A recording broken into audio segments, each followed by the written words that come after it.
किशोर और पिद्दी दो भाई बहन थे। पिद्दी बहुत खर्चीले स्वभाव की थी।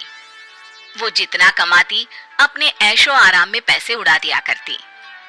लेकिन किशोर समझदार था, घर को साथ लेकर चलना जानता था। अपनी बहन के जितना कमाता तो नहीं था, लेकिन फिर भी वो किसी तरह घर का खर्च चला लेता था। एक दिन पिद्दी किशोर से कहती है, किशोर, तुम थोड़ा ज्यादा क्यों नहीं कमाते? मेरे दोस्त रोज मेरा मजाक उड़ाते हैं। अरे बहन, मैं कोशिश तो कर रहा हूँ। अच्छा सुनो, अगले महीने रक्षाबंधन है, मुझे सोने का हार चाहिए, इससे कम कुछ भी ना लूंगी। अरे दिला दूंगा बहन। किशोर को पूरी रात नींद नहीं आती। उसके दिमाग में बस ये चल रहा था कि उसकी माली हालत इतनी बिगड़ चुकी है, अब वो सोने का हार कहाँ से लाएगा। अगले दिन किशोर सुबह सुबह घर से ये बोलकर निकल गया कि पिद्दी, मैं गांव से बाहर जा रहा हूँ, कुछ दिन घर नहीं आऊंगा। किशोर ने अपने काम के साथ साथ फेरी में कपड़े बेचने भी शुरू कर दिए, जिससे वो ज्यादा से ज्यादा पैसे कमा सके। रात में वो एक बिल्डिंग की चौकीदारी भी करने लगा।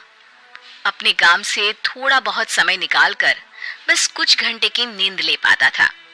और कब वो कुछ दिन एक महीने में बदल गए और रक्षाबंधन भी आ गया, पता ही नहीं चला। लेकिन किशोर अभी तक घर वापस नहीं लौटा। जहां वो काम करता था, पिद्दी के नाम का गुल्लक रखा हुआ था। किशोर ने उस गुल्लक को फोड़ा और सारे पैसे इकट्ठा करके एक सोने का हार खरीद लिया। घर में पिद्दी किशोर का इंतजार कर रही थी। तभी किशोर आता है। कहाँ चले गए थे?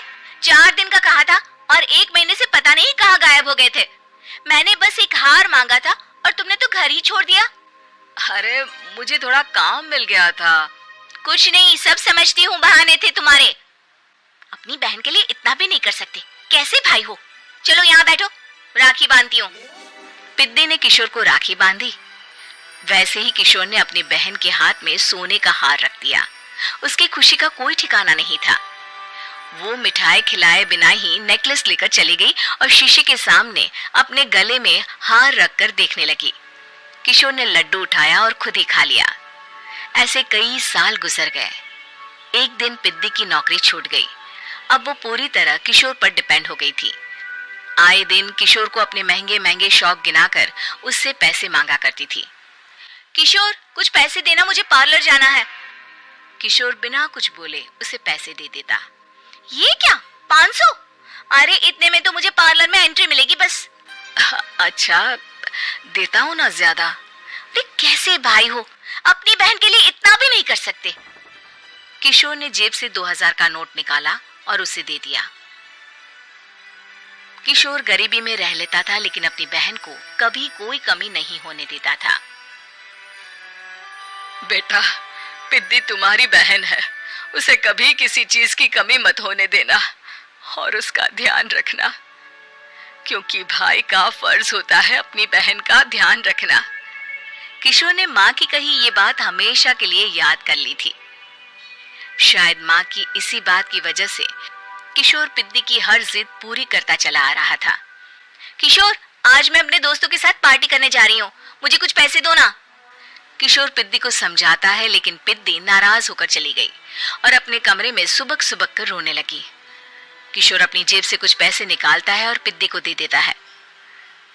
किशोर खुद कभी अच्छे कपड़े नहीं पहनता, लेकिन पिद्दी को राजकुमारी की तरह रखता। पिद्दी के जाने के बाद किशोर अपने काम पर निकल गया। एक तरफ पिद्दी अपने दोस्तों के साथ मस्ती कर रही थी, तो वहीं दूसरी तरफ किशोर पैसे कमाने के लिए कड़ी मेहनत कर रहा था। कुछ और दिन ऐसे ही बीत गए। एक दिन पिद्दी एक लड़के को लेकर घर आई और उसे किशोर से मिलवाया। किशोर, मुझे इस लड़के से शादी करनी है, लेकिन इनके मम्मी पापा बोल रहे हैं कि उनको दहेज में एक कार चाहिए, तभी वो मेरा और पंकज का रिश्ता कबूल करेंगे। लेकिन बहन, कार खरीदना कोई सब्जी खरीदने के बराबर तो नहीं है।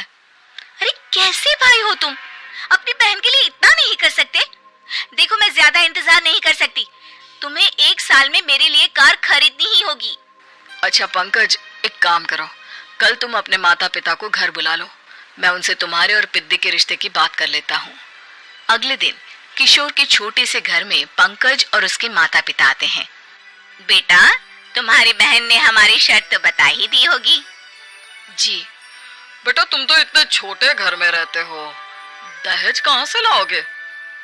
मैं अपनी बहन की खुशी के लिए सब कुछ कर सकता हूँ। पंकज और पिद्दी का रिश्ता तय हो जाता है। किशोर अब अपनी क्षमता से 4 गुना ज्यादा काम करने लगता है। सुबह सबके घरों में न्यूज़पेपर फेंकता, दिन में मजदूरी करता और रात में चौकीदारी करता। खूब मेहनत करके किशोर ने अपनी बहन की शादी के लिए पैसे जुटा लिए। उसने अपनी बहन के लिए कार खरीद ली। जब वो पिद्दी के ससुराल वालों से मिलने गया तो उन्होंने किशोर से और पैसों की मांग की। इस बार किशोर हार चुका था। पिद्दी, पिद्दी माफ करना, मैं तुम्हारी शादी उस लड़के से नहीं कर सकता। वो लालची लोग हैं, उन्हें सिर्फ पैसों से मतलब है। देखो किशोर, मैं पंकज से ही शादी करूंगी। क्योंकि पिद्दी ने तो किशोर की बात न मानने की जैसे कसम खा रखी थी। किशोर ने पंकज को घर बुलाया।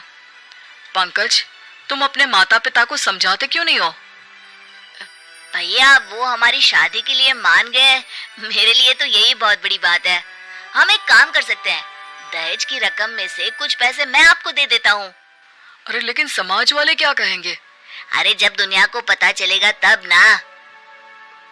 अच्छा, कुछ पैसे मैं अपने मालिक से कर्ज में ले लेता हूँ। कुछ पैसे पंकज देता है, कुछ वो कर्जा लेता है और अपनी उम्र भर की कमाई वो अपनी बहन की शादी में लगा देता है।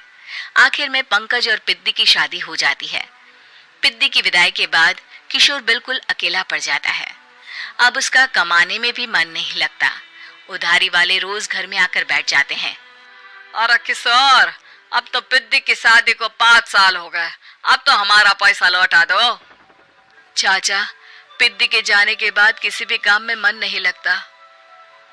अरे तो हमारा पैसा कैसे वापस मिलेगा? जी, कुछ करता हूँ मैं। किशोर के ऊपर बहुत सा कर्जा चढ़ गया था, इसलिए उसने तय किया कि वो ये घर बेचकर सबके पैसे लौटा देगा। अगली सुबह शहर के किसी साहूकार को उसने अपना घर बेच दिया और सबके पैसे लौटा के वो गांव छोड़कर चला गया। पिद्दी ने शादी के बाद कभी अपने भाई का हाल तक नहीं पूछा। किशोर को फर्क नहीं पड़ता था, बस ससुराल में उसकी बहन खुश है ये जानकर उसे खुद की खुशी मिलती थी और ये सोचकर कि उसने माँ से किया हुआ वादा पूरा कर दिया।